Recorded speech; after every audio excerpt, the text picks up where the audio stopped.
We intend to speak to the needs of the people of this state in a way that will allow them not to in any way be bogged down in issues of race or the things that have historically fragmented and divided us. When we look at the great problems of this state, when we look at the urban centers in the Southwest, when we look at the rural and small towns in the Northeast, one of the things that we see over and over again is that the problems are the same. The complexions of the people might sometimes be different, but the problems end up being the same. They need better schools in Haywood County. They need better schools in Greene County. They need better health care in Sullivan County. They need better health care in Fayette County. They need the same things, but too often we end up allowing ourselves to be fragmented and divided and not looking at all as being one people. There are some counties that are very successful in the way in which they've been able to develop their school system, to be able to develop opportunities for employment and that kind of thing. We want that to happen for the entire state. People who live in the smallest county and the least populated county to the people who live in the most well-populated counties.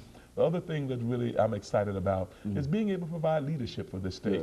I have a tradition, I have a history of being able to build consensus with people. I have a history of being able to build coalitions. I have a history of helping people to understand how we can bring to bear our collective energy and resource in order to solve tough problems. And that's the thing that I want to offer up to this state. And I'm excited about having this opportunity to do it. There are a lot of people who I have found increasingly every day kind of catching the vision, and the enthusiasm and the excitement that's being generated around this candidacy is really something. So I expect within the next 6.5 months, we'll be able to touch all 95 counties. We'll be able to touch the urban, we'll be able to touch the rural, we'll be able to touch the large, we'll be able to touch the small, we'll touch men, we'll touch women, we'll touch black folk, we'll touch white folk, we'll touch those who are educated, those who are uneducated. We'll touch everybody in this state, and I'm convinced that we'll be able to ignite within them some excitement about this candidacy. And November the 5th, which is election day, we intend to be victorious.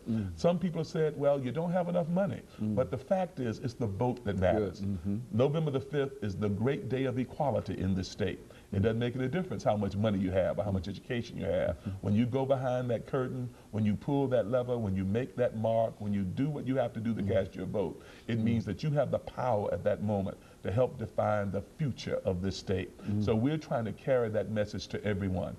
We might not have as much money as some other candidates, but I do know that we have the right message. I do know that we are able to touch the hearts and the minds of the people of this state. And I am convinced that November the 5th, that we're going to see a groundswell of response, and that we're going to see hundreds and thousands of people who are going to vote Ed Sanders for governor.